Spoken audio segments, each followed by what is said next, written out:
இன்றைக்கி டே ரொம்ப சூப்பராக 4 o'clock ஸ்டார்ட் ஆயிடுச்சுங்க. இன்றைக்கி காலையில் 4 மணிக்கு எழுந்திரிச்சு சாமிக்கெல்லாம் பூ போட்டாச்சுங்க.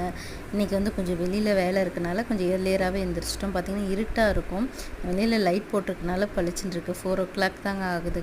3 பேர் காலையிலேயே குளிச்சுட்டு வெளியில் கிளம்பியாச்சுங்க. வேறு எங்கேயும் இல்லை. ஃபஸ்ட் டைம் சன்னு வந்து சிலம்பம் கிளாஸ்க்காக கூட்டிகிட்டு போயிட்டுருக்கோம். காலையில் 5 மணி தாங்க ஆகுது.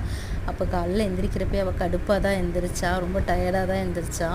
ஸோ எப்படியே தாக்காட்டி குளிப்பாட்டி இன்றைக்கி கொஞ்சம் பூஜையெல்லாம் இருக்குன்றனால சீக்கிரமே கிளம்பியாச்சுங்க. சன்னு கிளாஸ் பக்கத்தில் நேச்சுரல் சூப்பராக இருந்துச்சு.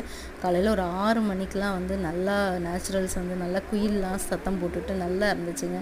இருந்தாலும் அவள் கொஞ்சம் ஸோ எப்படியோ அவளை வந்து சமாளித்து இப்போ இருக்கிற காலகட்டத்துக்கு குழந்தைங்களுக்கு ஹெல்த் இஷ்யூஸ் வராமல் இருக்கிறதுக்கு இந்த மாதிரி ஏதாவது ஃபிசிக்கல் ஆக்டிவிட்டீஸ் கொடுத்துட்டே இருக்கணுங்க.